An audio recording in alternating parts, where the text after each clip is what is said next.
Again, thanks for joining us for our Wednesday Horizons event. My name is Issa White. I am your program director for the Austin Urban Technology Movement. As you know, my job is to make sure we share all of our resources, and that would be, in the form of mentorship, the Horizons program, which exposes you to different career paths by our different individuals in the tech space. Sharing different opportunities education-wise with our training programs, and making sure you are getting getting connected through our networking and events when we have those. So, as you know, there's a problem right now. The driving force of autumn is to make sure we bridge the gap between the lack of representation of the Latino and Black population in the tech space. As you see on the screen, as of 2017, there was a 18 and 13% of Latino and Black individuals in U.S. respectively, and that is not matching the the overall average percent of the tech companies employees in their respective tech fields. So the idea is to make sure that we boost the amount of Black and Latino individuals in the tech space, whether it be in these major companies or as some of our small startups as well.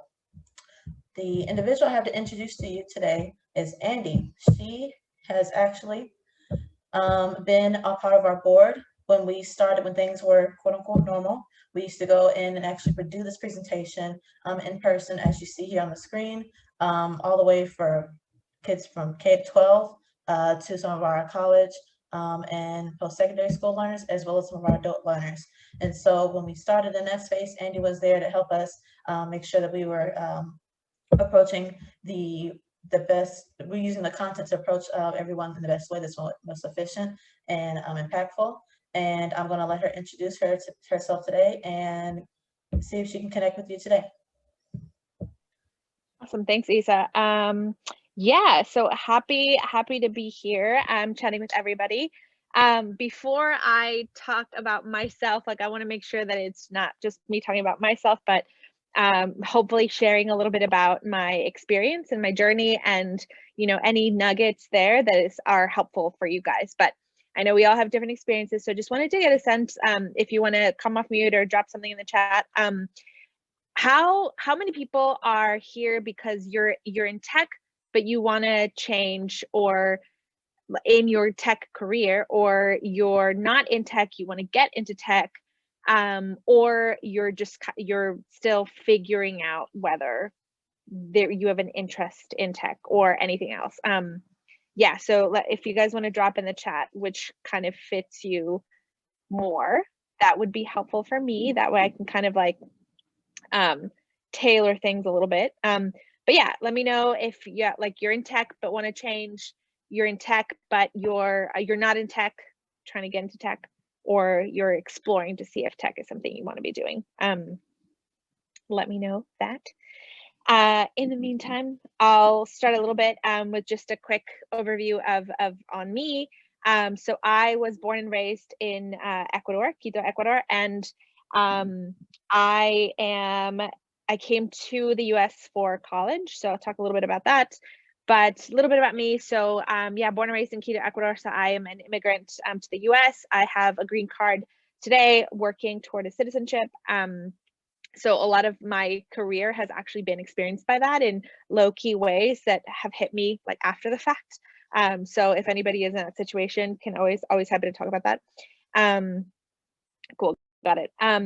And then I also so I started in working for agencies. So as you guys think about pathways, I started working for agencies. I'll talk a little bit more about that. And then I ended up at startups. So working at tech startups in some crazy ways, because when I was going to school, there weren't tech fields or tech majors, or nobody was thinking about tech like that. So kind of had to kind of carved a path around there. But yeah, outside of that, I also just spent a lot of time on my bike, trying to make TikToks. I think I'm pretty decent, to be honest. I'm online a lot. So if any of that is appealing to you guys, I'm trying to learn more like graphic design, video editing, because I just spend so much time online, like consuming content, and it's helpful for my work for me to be kind of intimate with some of those things.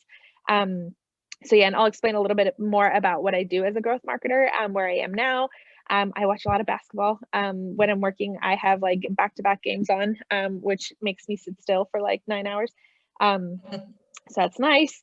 And yeah, and I spend as much time as I can outside, because we're in front of our computers all the time, especially now. So anyway, yeah, Isa, if you want to move on.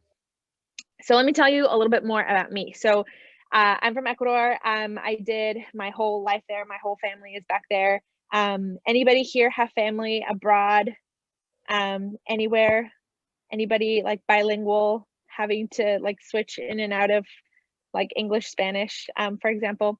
So yeah, I grew up there. I learned Spanish or English, sorry, in 4th grade. And had to, yeah, it's been interesting, like to switch some of my like culture in and out when I'm trying to communicate at work and stuff. But yeah, that's where I'm from, and I try to go back there anytime I can. And the next slide. So I came here for college. So I started, I did my undergrad at Trinity University. So if you guys are familiar with that, it's a private school in San Antonio. I got a scholarship to come here because they were looking for international students to add to their student body, which was always nice. So if you guys are thinking about like what things can help you get that, so my nephew is now 18. He's like applying for schools from Ecuador as well. And, you know, a lot of like what I've noticed, like helping him through that process is just how much schools now are looking for really well-rounded, like entrepreneurial students, which I think is a little unfair sometimes because, you know, like when we're like 15, 16, 17, 18, like we don't really know how, you know, choosing to like go do community service for 2 hours over the weekend is going to like turn into us getting in like scholarships to go to school in 4 years.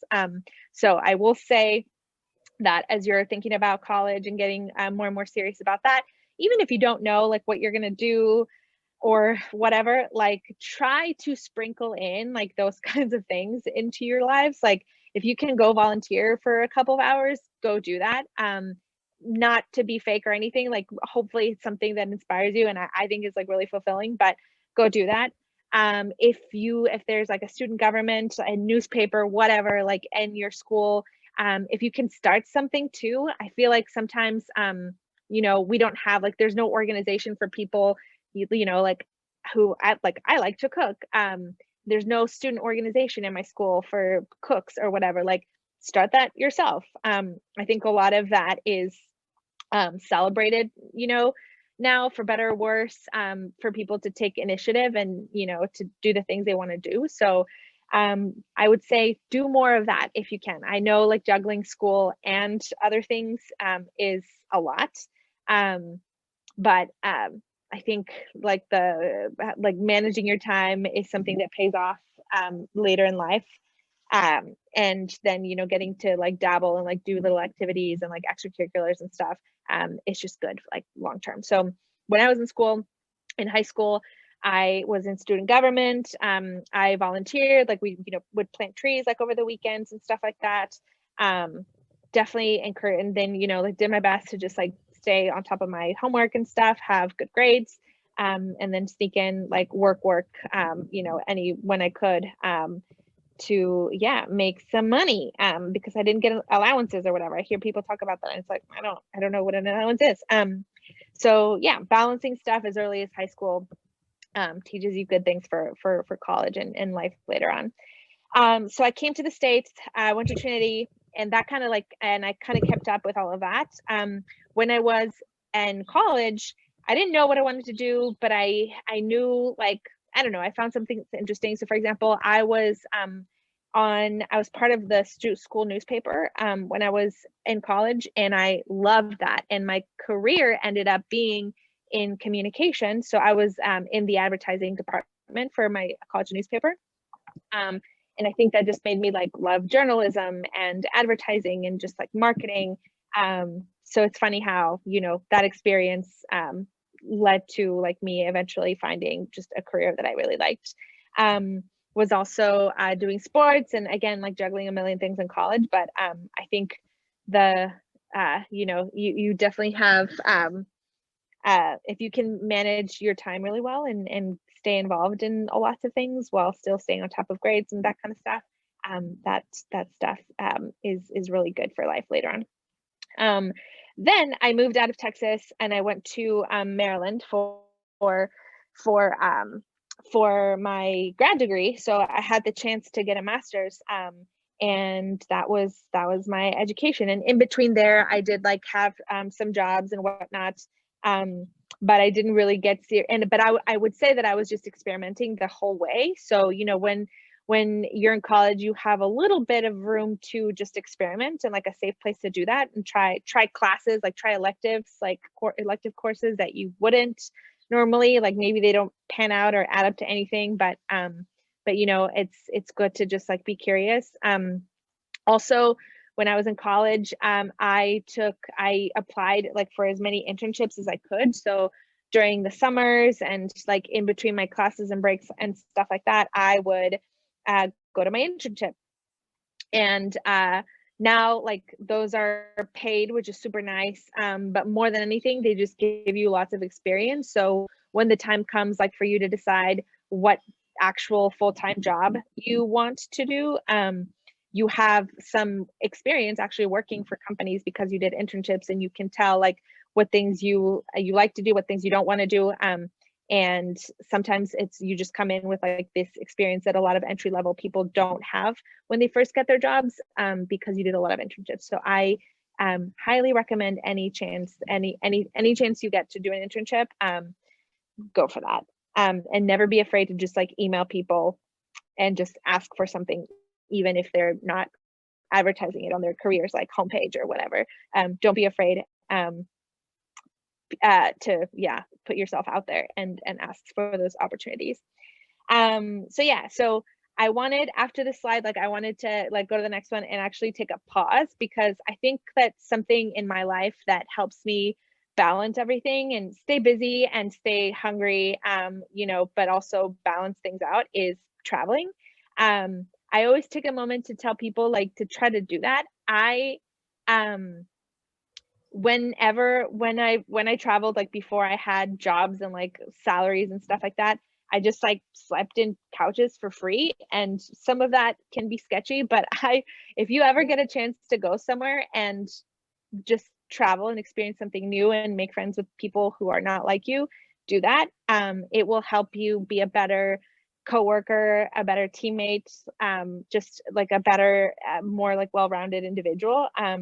So just wanted to take a moment and encourage you guys to do that every time, any chance you can. You don't have to have a budget. I would like go to the supermarket wherever I was and buy like bread and cheese to feed myself. So as long as I was like kind of fed, and sleeping in people's couches, I wasn't spending so much money, but I was like gaining a lot just from being in different places. That was right before Airbnb, correct? Yeah, it was couch surfing. Couch surfing is still a website that exists. I was in just a whole gonna ask. community.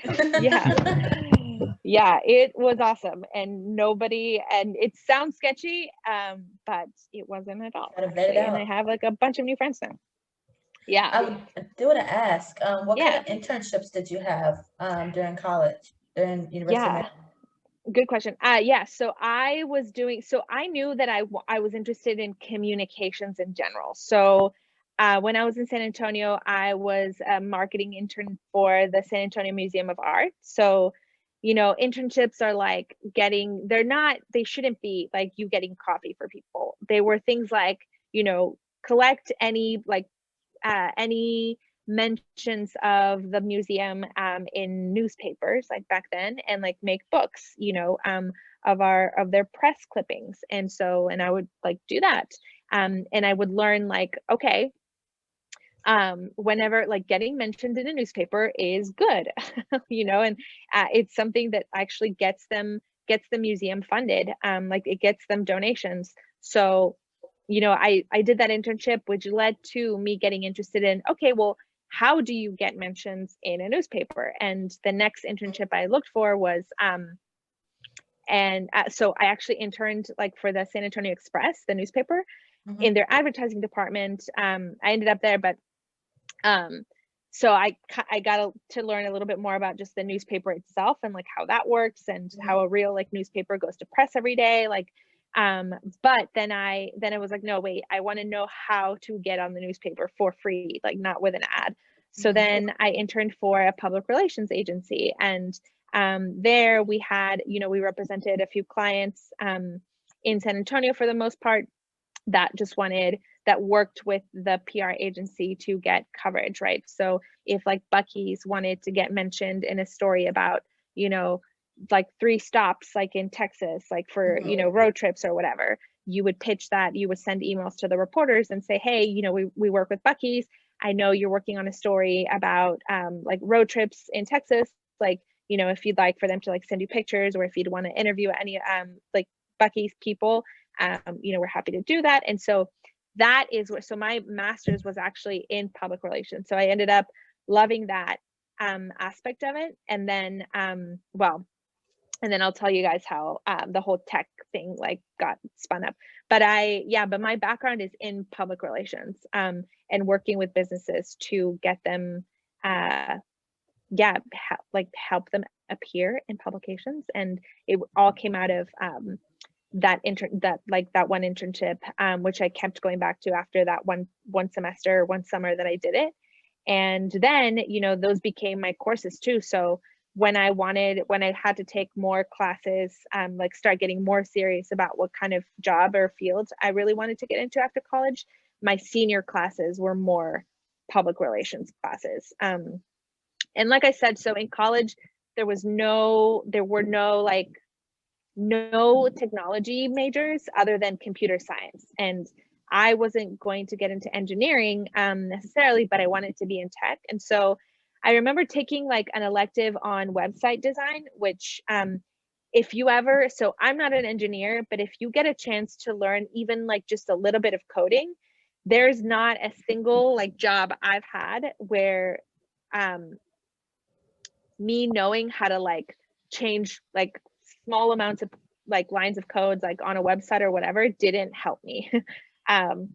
So taking any kind of like HTML, like basic HTML course or basic web design course, really good idea for just really, I mean, if you're going to go into tech, you can rest assured that you're going to be in like kind of the behind the scenes of somebody's website at some point. Or maybe even like the product, right? So yeah, dabbling in that was really helpful. Yeah, so my college courses, not in tech at all, even though I tried to take some electives.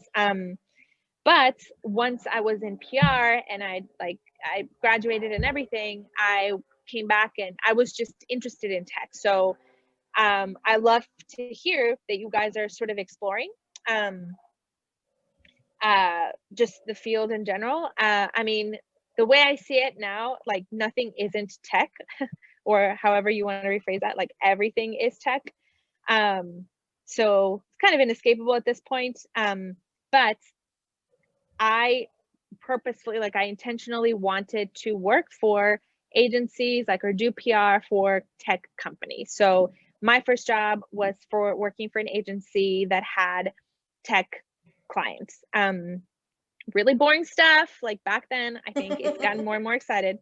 We used to represent like HDS, like Hitachi Data Systems, for example. Okay, I'll try to move less so the lag isn't as obvious. So, back then, like our clients were cloud storage clients. So, you had to pitch super cool, interesting stories about, huge mainframes and like hard, cold storage. And obviously, like it is interesting, but it were like on the surface, it does not feel interesting at all. But as tech like has continued to evolve, like we used to get really cool clients. So if y'all are in Austin, so Freescale used to be a company, they got acquired, but Freescale was one of our clients, and they're like a semiconductor, so they make chips. So I ended up like going to a lot of trade shows where you would see like connected cars and smart home, like smart fridges. Like that's one of the pictures that's up there. So I think you said there's like a sorry, you opened up a window. Anyway, but yeah, so I think my like being in tech got more and more exciting as tech itself has gotten more and more exciting and kind of part of everybody's lives. So my stuff went from like talking about storage and to like connected cars and things like that. So I think tech is super exciting, and everything is tech. So now it's just a matter of figuring out like, what do I like and where is technology, like where does technology play a role in what I like? So if you like music, like the tech part of music can be streaming services like Spotify, like Tidal, like Apple Music, like how do those algorithms work? How do the apps work? How do they put music in front of people? How does it work for the artists who are trying to rank, you know, or be added to playlists and things like that? So the tech aspect of everything is just something, yeah, I think like it's huge, and it's just like it's not a field anymore. It's like ubiquitous, it's everything. So if you're interested in actually getting into a tech career, like all you have to do is think about like, what do you really like? And then where's the tech in that? And then how can you either build the product, right? Or market the company or sell the product. Yeah, so then it's just like and then it's kind of like whatever practice you prefer, right? So I love tech, and then the way I get into it is like, okay, I like to market tech and try to sell it. So that's kind of where I ended up. So on the next slide, so my next job that I think really is really like where I found myself was with an ed tech startup here in Austin. So it's called Civitas Learning. And the reason I have a picture of my friend and I, this was my second day at the startup. So this was my first startup, actually. I had dabbled like with startups. I had interned at some like when I was in grad school, but this is like my first official time where I was hired to like work in one. And the reason I have a photo of my friend there is because I wanted to remind myself to tell you guys, like, stick to your friends, like support your friends, support each other, because the way, like, I think the world, like, and just like networking, like the way it works is if you meet somebody on Twitter, like you'll see like in 3 years, you're like, oh my God, that random person that I only know from Twitter is working at, you know, like TikTok now, and like they're a product engineer. Like, let me go like hit them up and see if I can get a job there. You know, tech is known for referrals. So if you ever want to, so people who work at tech companies are encouraged to bring other people to work there. So don't make your friends because you want jobs, but like support your friends for sure. And yeah, like, and stay connected, and like encourage them to like apply to places and like make moves and whatever, because you never know like who ends up pulling who, you know, around kind of in the tech industry. So one of my best friends, he he introduced me to his startup, and that's where I actually ended up working for 6 years. And it was like the time of my life. The cool thing about tech startups is you learn aggressively in a very short period of time. And because startups are usually like a small team, you know, smaller teams, you're also just given so much responsibility. So it's like great for like to feel empowered. You have a lot of authority. And even if you don't know anything, the like typical vibe is just experiment and fail. And after you fail, just come back and tell us what went wrong, and we'll fix it the next time, and we'll do it better the next time.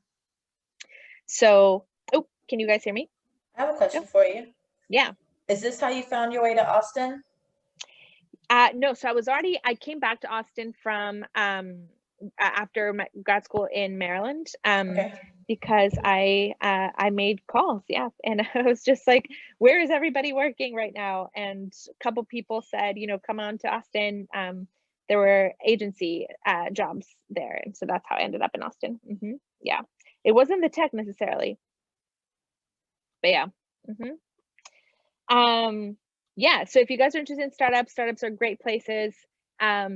They're definitely places that encourage, just like, again, something I'm going to say again too is like, never be afraid to send somebody at a startup an email saying like, hey, bumped into your company, love what you guys are doing, I'm like open for work, or I want an internship. And yeah, like kind of shoot for that. Never be afraid to shoot your shots. Tech encourages that, I would say. Yeah, cool. So that's so now, after a few startups later, I now work at a company called Yonder, and what we do is we track online coordination and misinformation spreading online. So you can imagine my job has been super busy lately, with a lot of craziness going on online. And this is kind of what my work looks like. So basically what I do, so I'm now in growth marketing, and what that is just a growth marketer's job is just to try to find the best ways to get the company out there, and get people interested in what we are doing, so that we can sell them our product, which is software. It's a software product. So what my day looks like is I write a lot. So it's funny because I'm in tech because of the company, but my work isn't necessarily technical. I'm not writing code, basically. But I do write a lot. So I write blog posts and social media posts, and I write our descriptions for webinars that we host. I write copy for our website. I write our advertisements that go on Google and LinkedIn. So I write a lot for different things. I write emails that go out to prospects. But I also, after I write things, but my first job is to figure out where we're going to like put our time, effort, and money into. So if we decide, okay, we're going to do ads on Google, I have to say why and what we expect to get out of that effort. And so I'm also, like, on a daily basis looking at data, like metrics. So how are our ads performing? Who's clicking on them? Who's downloading stuff? Who is attending our webinars? Who is viewing our blogs? Who is opening our emails? So it's a lot of numbers as well. And what I love about that is data is very tech, obviously, and it's very ubiquitous. And nowadays, like, no job in tech is done without data. So another thing I would encourage is you guys, like, think about what to do. Here we go. Is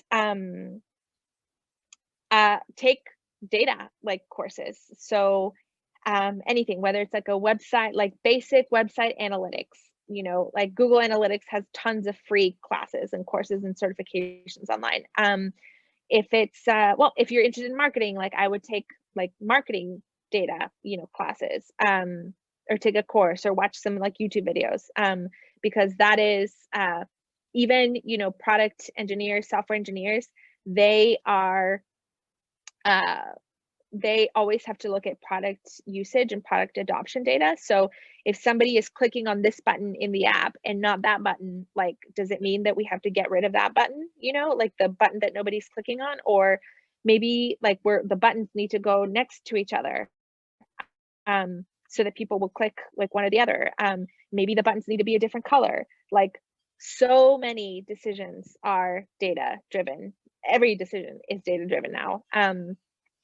The other thing is, so I mentioned, like, tech also encourages a lot of experimentation. So the only way you can experiment is with data. So if you say, hey, we had a green button and an orange button, the orange button is performing, like 65% of people click on that one over the green one. Cool. So we're going to keep the orange button. Now let's try a red button next to it and see if the orange button is still the button that people click on.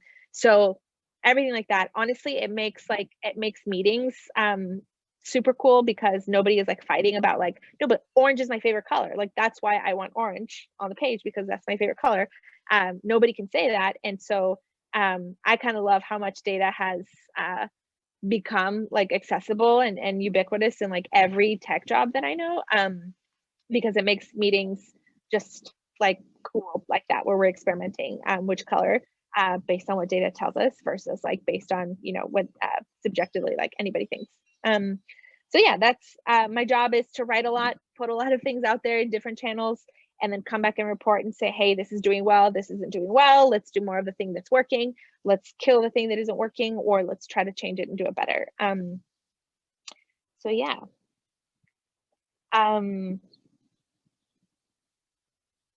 Let me see. Yeah, any questions there? And then, yeah, I know Isa already posted this, but networking. So my favorite things about tech and about in my job are love data, but more than anything, I love like there's so much learning that goes on in tech because it's such a fast. I mean, it is like I said, everything is tech, so it is what drives like changes in industries. Like so, if we start shifting like away from gas vehicles into like smart green vehicles, it's going to be because of technological innovations, right? So because being in tech has opened up or has made me aware that there are like a lot of learning opportunities, right? So there's a picture there, my friend, the same friend that helped me get that first like official startup job. He is now a coder. He taught himself like how to code within blockchain. So he is now he now works in cryptocurrency, and he was doing a panel at South by on cryptocurrency. And for me, that was like such a special moment because I was like, man, he didn't know any of that like 2 years ago. And because he is like in tech and just constantly learning, even like outside of school, he got to learn something new. He made himself good at it. And now he's like on this panel, you know, talking to people about, hey, this is where we think this is going.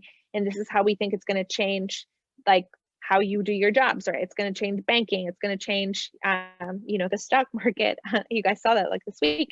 And I think that's like one of my favorite things is just how much learning there is in tech and how much just people, how many people you get to meet as you're learning. So for me, it's like I'm always sort of happy to be working and engaged because you know, I see like people are doing new things every day, and I'm learning from them. Like I have friends that are, and like no disrespect, but I have friends who are accountants, you know, and their industry stays the same. Taxes, like tax brackets change, like regulations, like laws change, but their job is essentially the same. Like technology really does shift aggressively. So, you know, last year we were selling at physical events, like we were going to events a lot in person. Yeah. So last year for selling, one of the more effective things we did was go to events physically, to trade shows and things like that, have booths, you know, talk to people. Like months later, we couldn't do that anymore. And so we had to say, okay, how do we do that virtually? I mean, you guys have been part of it too. I'm going to school and stuff like that. But in my job, it was like, okay, all events are dead. We have to figure out how we can sell without that. And really what we ended up, where we ended up is we need to be doing all of our selling on our website. So we're like, now my entire job is about our website and like optimizing that. And it's less about like using some physical channels, you know, to sell our product and meet people and meet prospects. And I think that it only happens in tech that one day you're doing something like one way, and like 3 months later, something happened that shifts things, and you're having to explore a different way to do the same thing, which doesn't happen as much for other industries. So if that's something that sounds exciting for you, then I think, yeah, tech is a really good place to be in. I think it's a very collaborative industry, and thankfully, and if you like are in the part of like the communities that are trying to like advocate for this, tech is looking more diverse for me, you know, in the years that I've been in it as well, which just makes me happy and feel like I belong, and not just that I'm working in it, but like, you know, it's kind of like a place where more people can bring more different ideas, which is awesome. So yeah, I think, let's see, what else did I have in there? I think that's it. Yeah, any questions? Is anybody exploring specific careers within tech, companies in tech? I think it's really cool in terms of your role with Yonder specifically.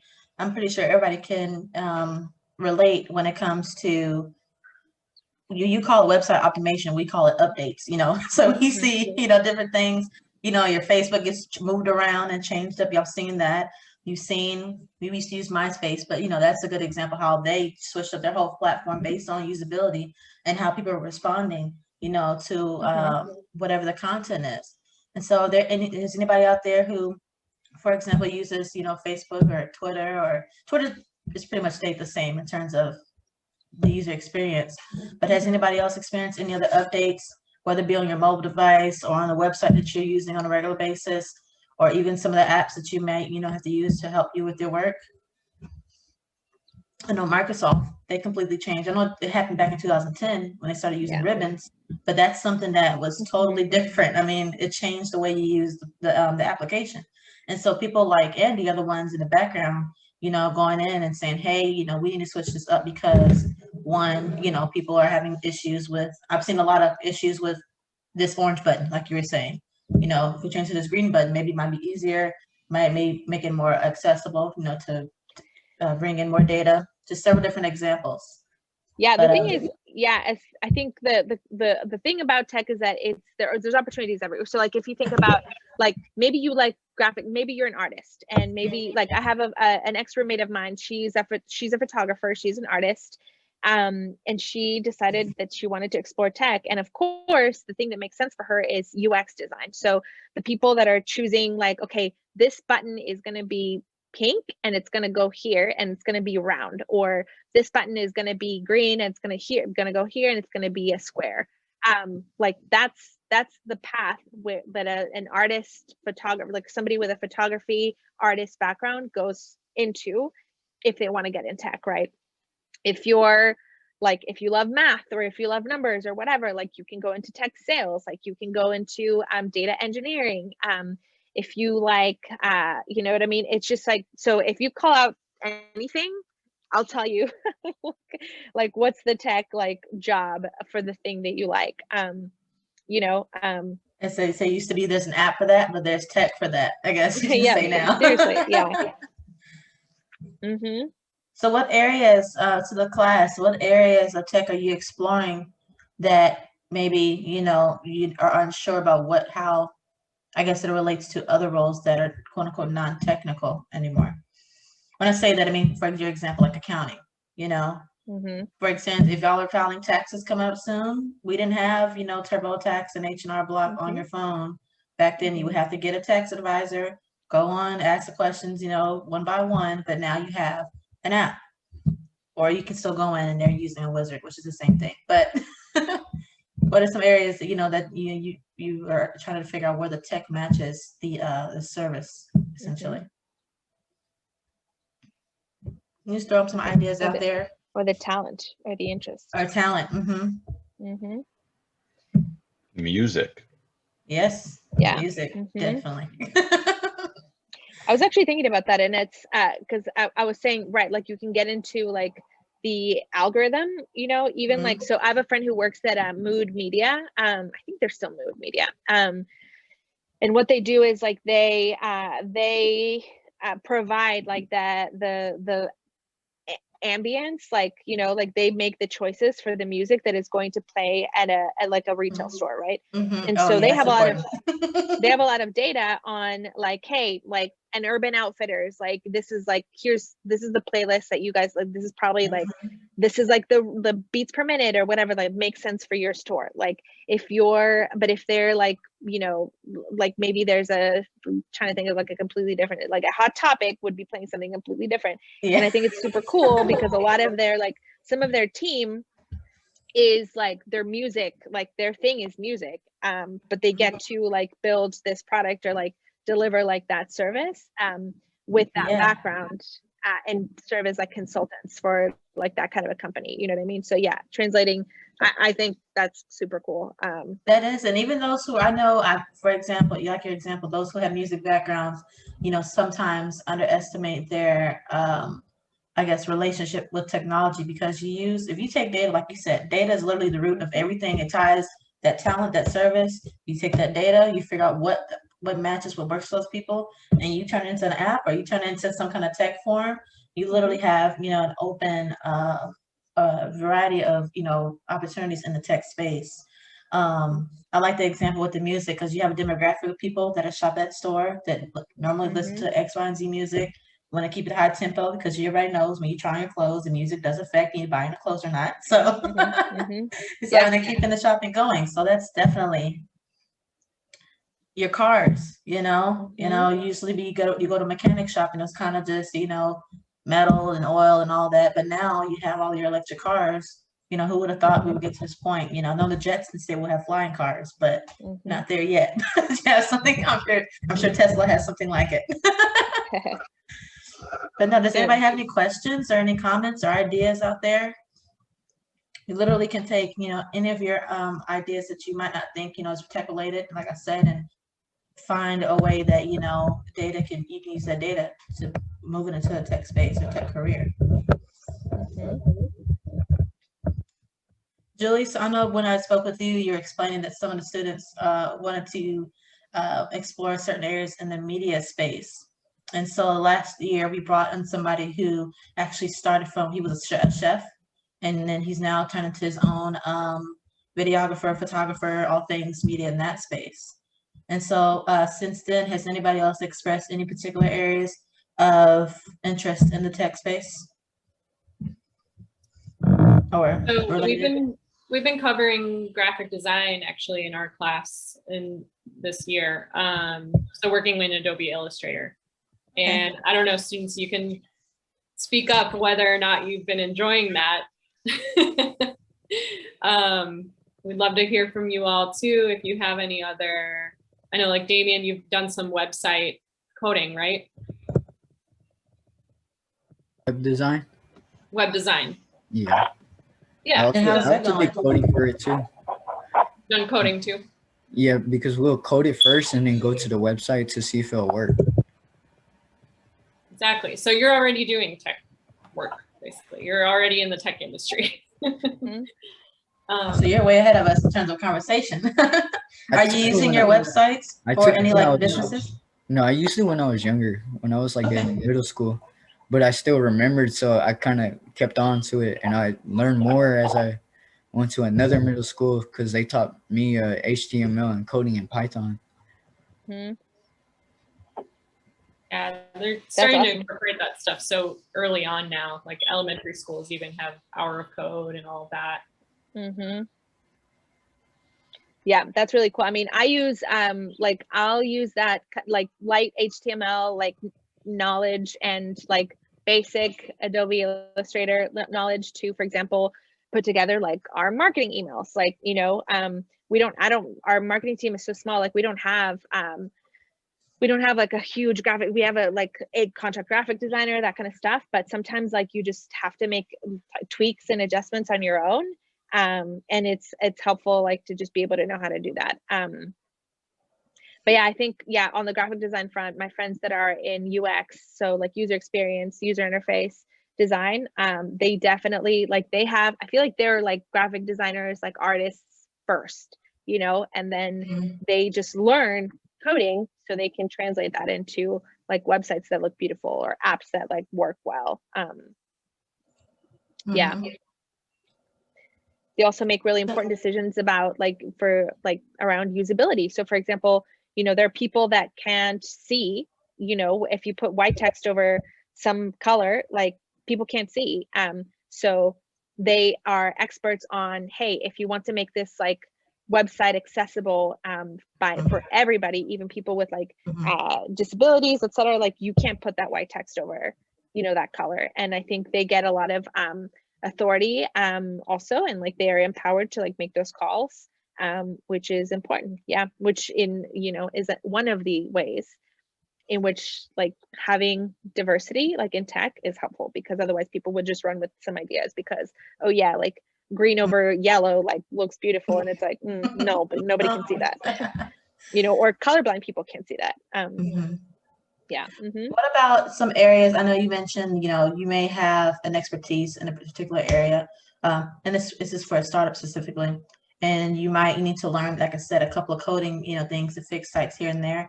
Did you, was that like on the job just learning, or did you have some kind of resource that you reverted to receive the training in any areas that you may need assistance in? Yeah, a lot of my stuff was on the job. A lot of it, honestly, is just YouTube, like free tutorials all over the place. Yeah. If somebody at work has given me a login for anywhere, like I abuse that, and like I'll go and, you know, do like the whole like free like if there's this free certification that comes with the software, like I'll do it. Yes, I mean, what I realized too is, and it's because in college, like I said, I had one website design class, and that's it. All my classes are mostly like writing and just like PR strategies, communication strategies, that kind of stuff.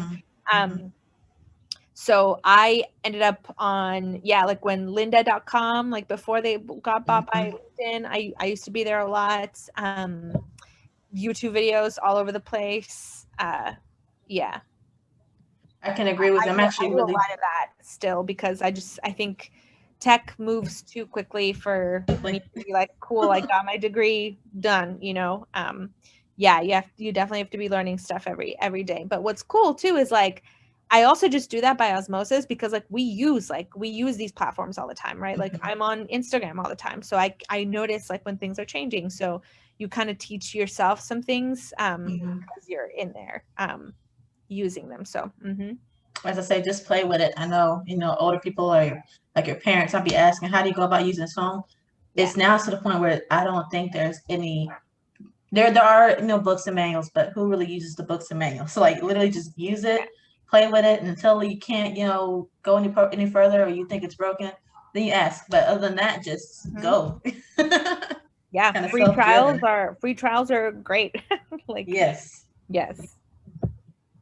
I really thank you for joining us today, Andi, and giving that perspective on, you know, first of all, going into a space where it wasn't really, you know, tech, I guess, heavy on the tech, you know, influence, and then making it, you know, transforming that space into tech, because it gives us, like I said, a lot of, it gives us a sense of knowing that even though what I'm looking at may not be tech related, you know, you think it's far from that. Literally throwing the data in there and taking a couple of courses on YouTube could put you in the tech field. I mean, I'm not, you know, watering down, you know, your experience, but it could be as simple as just investing the time to figure out how, you know, you can make your interest or your service, your talent, something that could be valuable in the tech space. Yeah. And honestly, water it down, because I feel like what I want the takeaway to be too is like, hey, you know, the important thing when I feel like, you know, when you're going to school and all that stuff is to try to learn the strategic part of it, right? Like the basic, like what's the concept of public relations? Like what's the concept of marketing? But then really like where you really learn is internships, and then YouTube videos, and then throwing yourself at the job, you know? So definitely, I mean, and I know it takes a lot of time, but maybe like, or it takes time, I think, to, you know, be in there, like teaching yourself stuff or whatever. So hopefully it's stuff that you already like to do. But if you ever feel like some of this stuff like just takes time, where you'd rather be doing something else, like remember that we live for a long time. So like a day or like a couple hours here, there, whatever, honestly, they don't add up, and it's worth it for what I think is like just a little bit of like the freedom, that you do get when you're in tech fields. And like I said, they're engaging jobs. Like for me, I see my friends enjoy their jobs as software engineers, as UX designers and stuff. And so being able to enjoy the job that you go to, I also have like accountant friends that hate their jobs and have hated their jobs for like 11 years. So I think it's worth it so that, you're going to a job that's really engaging for you, and you're going into an industry where you can like shift around. Like one of the beauties of my career has been that like, because I can like plug in, like learn quickly, like you kind of like run with it. One time I was like in customer marketing, and then 2 years later I was in like demand gen, which is another aspect of marketing. And you can do that, and you can kind of switch it up and keep it refreshing. So as long as you're investing like a little bit of time in just like learning new things, or like learning how to do one thing better, and just as long as you're enjoying it, I think that time is worth it, because you end up hopefully going into careers, jobs where you are engaged and you're not bored, and you're always growing, which is kind of like the goal, and a possibility in tech. So if nobody has any other questions, we can always make sure to check out our app on PathStream. If you take a picture of this QR code on the screen, it would load then the app on your phone. You create a name and password for your profile, and you're able to then access different apps we have. So I think software engineering, you have cybersecurity. They have curriculum on there if you want to get started there. Those actually will soon be apprenticeships. So if you want to get a head start, go ahead and check out the curriculum now. There's also a section for what we call our soft skills. So, mastering your LinkedIn page, interviewing skills, etiquette on networking in general, whether it be digital or in person. So make sure you take advantage of the applications that we have for you on there. And if you're interested in joining one of our cohorts that has our tech training in various areas, software engineering, IT support, security, it's a CompTIA Security Plus certifications, let us know. You can reach out to us directly or go to our website and create a profile, and we will then send you through the process that way. So make sure to connect with us if you want to take this a step further. And as always, thanks for taking this time to listen and tune in to our weekly or our Wednesday Horizons events.